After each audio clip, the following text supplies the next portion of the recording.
people will be buying in the next future. Time series analysis it is well understood by you people in the statistical papers. You know the data is collected according to the time. The yearly data or monthly data or weekly data is collected, and this trend analysis is done. The trend component gradual upward or downward movement over time. And by looking at this, you can see here the red line going up because it is called the trend line, and the zigzag is basically the rise and fall in the demand of the people. So accordingly, the sales can be predicted based on this trend line. The cyclical components are very much useful here. Sales are often affected by swings in general economic activity as consumers have more or less disposable income available.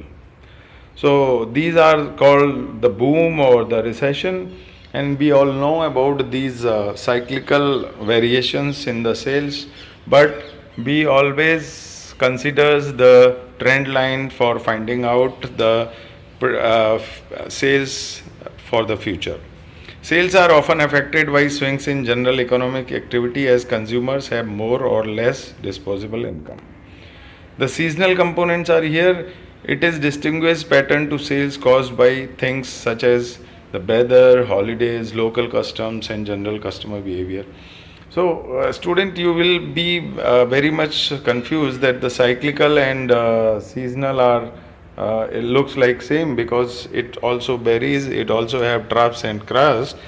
But let me tell you, the cyclical are those which comes after some years, but in this seasonal we always consider a year. So variation within the year are basically the seasonal components which should be well considered before the trend line is made.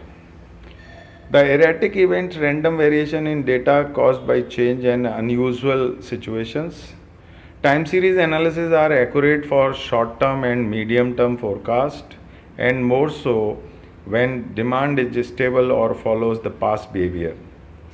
Some of the popular technique of time series analysis are moving average method, exponential smoothing, and the weighted moving average method.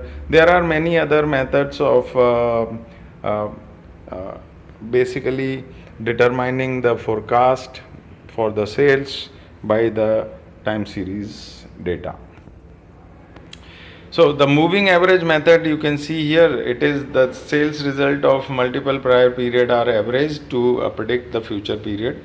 Here we have 3-week moving average. So in the first column you will see this is called moving because it is continually recomputed as new data becomes available. It progresses by dropping the earliest value and adding the latest value. This can be well understood by looking at these numbers. So in first number we have the week, 10th week, 11th, 12th, 13th, 14th and so on. And the sales data is recorded according to the week. So in 10th week we can see we have 105 sales, and in 11th we have 110 sales. So now you can see the data is given, sales data is given for every week. 3-week moving average you can calculate. Let's say we have to calculate 3-week moving average. So for 10th, 11th and 12th we have to add all these three and divide it by 3, you'll get 107.33. After this, and you have to write this in the fourth of fourth week, and now for fifth week, next week or 14th week, we have to remove 105 and add three numbers 110, 107 and 118. So by adding these three numbers and dividing these these sum of these three number by 3, you'll get 111.67. So this is the way you keep on adding next one number and leaving the previous number, and determining the average for 3 weeks, and you can write the data here. So for the 20th week, you have the data in front of you, which you are supposed to predict, and that is 117.67. And when we have to predict the data for 21st week, then we have to add the three numbers which starts from 18th week, 19th week and 20th week, and then we can divide this sum of three numbers by 3, and you will get the predicted data for 21st week. This is the way we use moving average. Now the exponential smoothing, this is similar to moving average method used for short run forecast. Instead of weighting all observation equally in generating the forecast, exponential smoothing weights the most recent observation heaviest. Next year's sale, this year's sale plus 1 minus A, this year's forecast. A is smoothing constant taken and scale is 0 to 1. Now the market test method. Used for developing one-time forecast, particularly relating to new products. A market test provides data about consumers' actual purchase and responsiveness to the various elements of the marketing mix.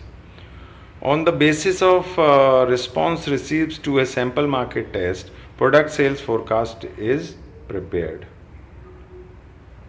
As you know, this is a one-time forecast, particularly relating to new products. So whenever we go for a new product sales forecast and the data is not available, then what we do, we send the samples to the market, and then we ask buyers or the consumers how do they feel about the product, and what do will they purchase the product or not.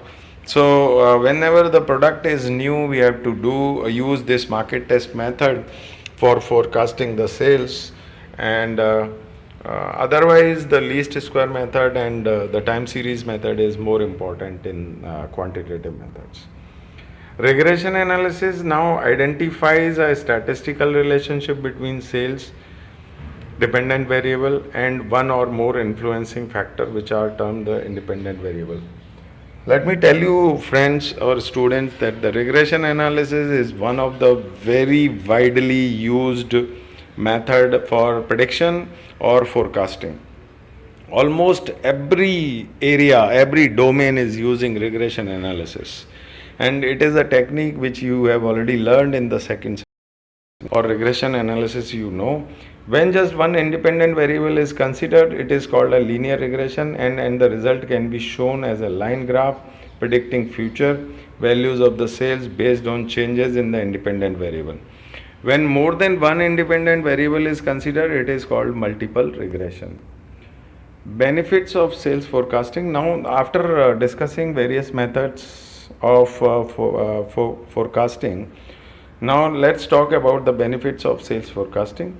Better control of inventory. The students, we should have a reason for doing something. So why are we doing the forecasting can be explained from this slide. Better control of inventory, staffing, customer information, use for salespeople, obtaining financing. If you have a proper forecasting, then you can inform to your suppliers that how much do you require in the next month or next week. Accordingly, we can decide our inventory, because inventory management is one of the important area of management. And we can also decide if we have to increase the total production in the system, or sales forecast data is more or greater, then we can increase the staff.